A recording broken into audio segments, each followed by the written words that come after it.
आज की लगातार फटाफट कई खबरें बने रहे तस्वीरों में जन सुराज पार्टी का प्रचार अभियान थमने का नाम नहीं ले रहा है।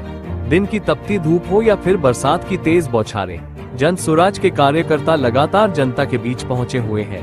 हाथों में झंडे, जुबा पर नारे और दिल में बदलाव का जज्बा लिए कार्यकर्ता गांव-गांव, शहर-शहर जा रहे हैं, लोगों से मिल रहे हैं और जन सुराज का संदेश पहुंचा रहे हैं। बरसात में भी भीगते हुए कार्यकर्ताओं का उत्साह देख लोगों में भी नई ऊर्जा देखने को मिल रही है। पार्टी का कहना है, ये सिर्फ प्रचार नहीं, एक जन आंदोलन है। जनता के बीच जन सुराज, बारिश हो या धूप, बदलाव की राह नहीं रुकेगी।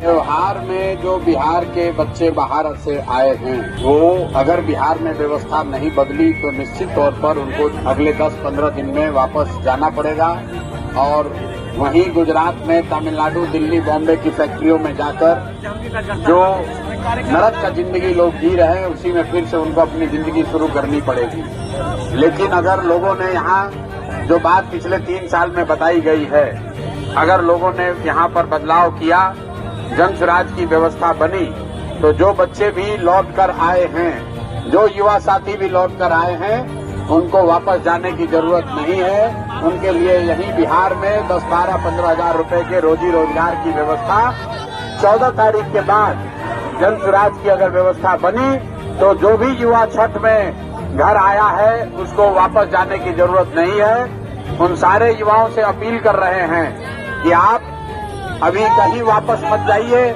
चुनाव के तक यहाँ रहिए। जैसे प्रशांत किशोर ने गली गली, गांव-गांव जाकर लोगों को बताया, समझाया है, आप भी अपने गांव में प्रशांत किशोर बनिए।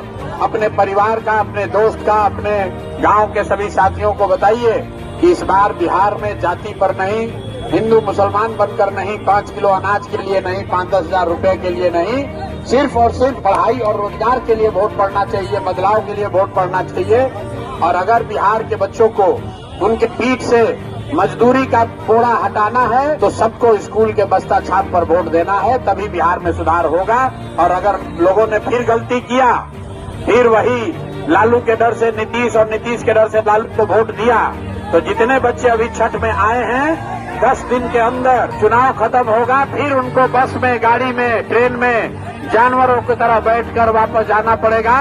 और जो लोग बाहर गए हैं उनको मालूम है, छोटा छोटा कमरा में 4 गो 5 गो लड़का रहता है, दिन भर 10 घंटा 12 घंटा अपना हड्डी जलाता है, पेट काटता है कि घर पर 6,000 8,000 भेजेंगे तो हमारा परिवार का बाल बच्चा खाएगा। तो अगर उस स्थिति से निकलना है मेरे भाई, तो ये अवसर है। 6 तारीख को वोट होगा, 6 तारीख को बिहार में बदलाव कीजिए, नई सरकार बनाइए, ताकि आपको अपना जनता ने अपना मन बना लिया है। आज आप देख लीजिए, हम लोग सुबह में सहरसा से चले हैं और जितनी बड़ी संख्या में लोगों ने जन सुराज को समर्थन देने के लिए जो लोग रोड पर उतरे हैं, आप देख लीजिए, बारिश हो रही है। अभी रात में किसी दूसरे नेता के पास, किसी दूसरे दल के पास 500 आदमी भी नहीं है और यहाँ हम लोग की हालत है, मैं 3 घंटा लेट चल रहा हूँ और सुबह से हम लोग 1 मिनट भी रुके नहीं है। तो बिल्कुल आपको 14 तारीख को पूरे बिहार में बदलाव दिखेगा, नई व्यवस्था दिखेगी, जन सुराज दिखेगा। और जितने लोग आपके जरिए मुझे सुन पा रहे हैं, यहाँ सुन रहे हैं, एक ही वादा जन सुराज ने आपसे किया है। 14 तारीख को जब जन सुराज की व्यवस्था बनेगी, तो जितना आदमी छठ में घरे आया है, जो लोग यहाँ बेरोजगार बैठे हैं, 14 तारीख के बाद जन सुराज की व्यवस्था बनी तो किसी को 10-12 हजार रुपया के रोजी रोजगार के लिए बाहर नहीं जाना है। और 50 लाख से ज्यादा युवा सब आया है वापस गांव में, और हर गांव में लड़कों ने जिम्मा लिया है कि कुछ भी हो जाए, इस बार बिहार में बदलाव करके रहना है, क्योंकि हम लोग को बाहर मजदूरी। लेकिन मैंने सबको माफ। समाजवादी पार्टी के वरिष्ठ नेता आजम खान का बड़ा बयान। उसी साल आजम खान के इस बयान ने सियासी गलियारों में मैदान में, जिस मैदान में मेरे ऊपर उनका ये बयान पुराने राजनीतिक विरोधियों पर वरना हमला माना जा रहा है। और उनकी सब औलादे, कहा, जो जैसे आज होता है कि बीवी बच्चे, आज जनता ने उन्हें जवाब दे दिया है। राजनीतिक जानकारों का कहना है कि आजम खान का ये बयान न सिर्फ विरोधियों पर कटाक्ष है, बल्कि रामपुर की सियासत में अपनी पकड़ दिखाने का भी एक तरीका है। कुल मिलाकर आजम खान के इस बयान ने फिर एक बार यूपी की राजनीति में गर्मी बढ़ा दी है। अभी भी, लेकिन मैंने सबको माफ कर दिया था। उसी साल सरकार बनी थी, उसी मैदान में जिस मैदान में मेरे ऊपर कातिलाना हमला हुआ था। वरना वो और उनकी सब औलादें, जैसे आज होता है कि बीवी बच्चे सबके फर्जी नाम लिए गए, मैं ताकत में तो सकता, सरकार का मंत्री कमजोर तो नहीं होता है। अगर मैंने उस वक्त 307 की अटेम्प्ट टू मर्डर की FIR की होती तो हो सकता है अभी भी जेलों में होते, चुनाव नहीं लड़ रहे होते, अभी भी जेलों में होते। उसी मैदान में हेलीकॉप्टर उतरा और मैंने लोगों से पूछा कि क्या तुमने देखा है भगवान होता है, तुमने देखा है अल्लाह होता है? हाँ, मैंने देखा है अल्लाह होता है और मैं उसकी जिंदा मिसाल तुम्हारे सामने खड़ा हूं। आज महलों के नामो निशान नहीं रहे, खंडहर बन गए। जाइए देखिए, आप महल जाकर देखिए, खंडहर हो गए। उस पर कुत्ता भी टांग उठाने वाला नहीं है। जो अपने आप को बड़ा तुर्रमबाज कहते थे, हम नवाब हैं, अब भी नवाब ज्यादा नाम लगाते हैं। पूछिए जाकर, रिक्शा वाला भी नहीं पूछता। जमानतें जब्त कराई हैं हमने इन लोगों की। 250 वोट मिले थे नवाब साहब को, मेरे खिलाफ लड़े थे। और वो जो नवाबजादे थे उनको मेरे बेटे ने जमानतें जब्त कराई थी। रोते फिरते हैं आज भी उसका नाम लेकर। मेरे बारे में सुना है किसी ने कहा कि साहब आजम खां की सेहत देखकर तो ये नहीं लगता है कि उन्होंने जेल की रोटियां खाई, लगता है बकरा खाया होगा। नहीं, बकरा नहीं खाया था, बकरा नहीं खाया था, वो तो मिल ही नहीं सकता था। लेकिन उन लोगों के जिस्म पर बोटियां मैंने नहीं छोड़ी थी जिन लोगों ने गरीब आवाम की बोटियां खाई थी। आज फिरते हैं मीर ख्वार, कोई पूछता नहीं। एक बीजेपी में है, एक कांग्रेस में है, एक वो पीली गमछे वाली पार्टी है उसमें है। तो उनका तो यही है, दिल के टुकड़े हजार हुए, कोई यहाँ गिरा कोई वहां गिरा। एक ही घर में 6-6 पार्टियां रहती हैं। अब कोई पूछता नहीं बेचारों को, कोई पूछता नहीं। सहारनपुर से इस वक्त की बड़ी खबर। विजिलेंस टीम ने रिटायर्ड इंस्पेक्टर परमवीर राणा के ठिकानों पर छापा मारा है।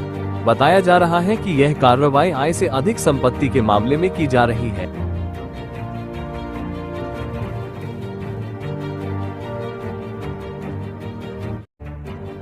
विजिलेंस की टीम ने सुबह से ही राणा के सहारनपुर स्थित घर और अन्य ठिकानों पर छापेमारी शुरू की है। सूत्रों के मुताबिक टीम को कई महत्वपूर्ण दस्तावेज और संपत्ति से जुड़े रिकॉर्ड मिले हैं।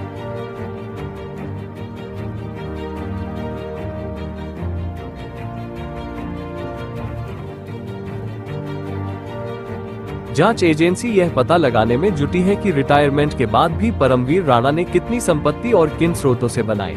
फिलहाल विजिलेंस की कार्रवाई जारी है।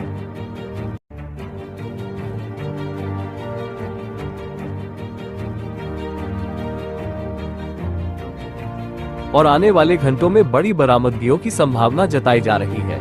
राउंड पुष्पिन सहारनपुर से बड़ी कार्रवाई, विजिलेंस का शिकंजा कसता हुआ।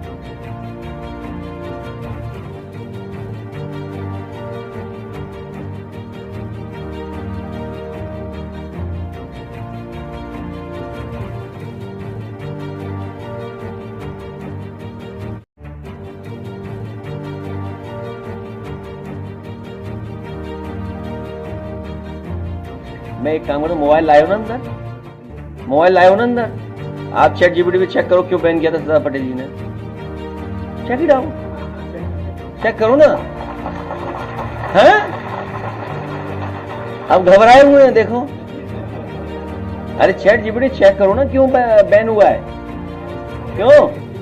गूगल पे चेक कर लो भाई। गूगल और चैट जीपीटी मैं तो लाया नहीं हूं भाई, ये तो हर सरकारी लाई होगी ना।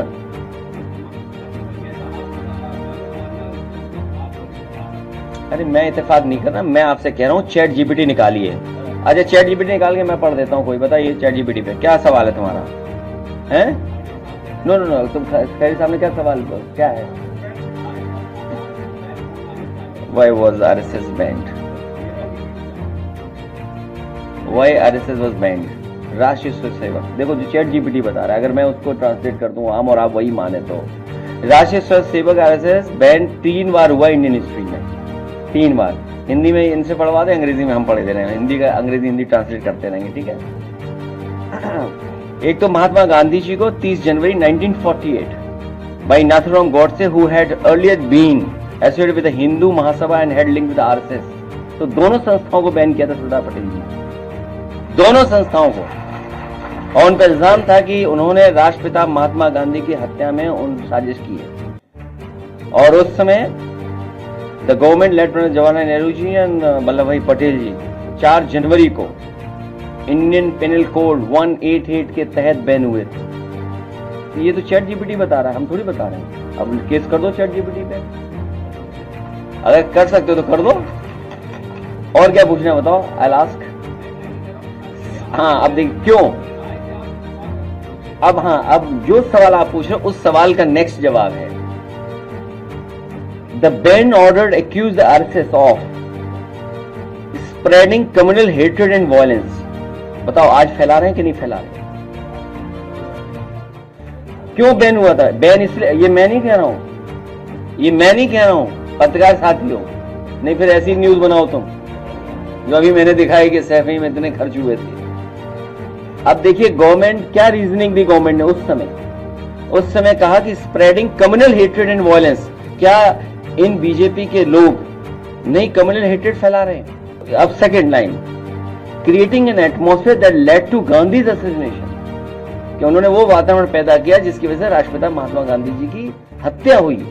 ये आरोप लगा आरएसएस पे और हिंदू महासभा पे, और engaging and sacred and civil activities against the state, और इसमें भारत सरकार के खिलाफ अंडरग्राउंड गलत प्रचार करना, वो आज ही हो रहा है।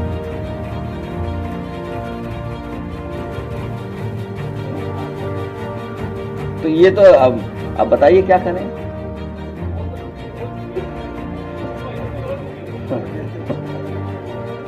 अच्छा चलो चैट जीपीटी यही पूछते जो बात आप कह रहे हो, आर दे, नहीं ये पूछना नहीं पूछो जो ये सवाल है इनका, चैट जीपीटी नहीं दूसरा सवाल जो पूछता है, are they still spreading hatred, तो हिंदी पूछो ना चैट जीपीटी पे, आर दे नहीं अभी भी हेट्रेड फैला रहे हैं कि नहीं फैला? वाह मेरे धन्यवाद साथी। अब चैट जीपीटी भी बैन होगा।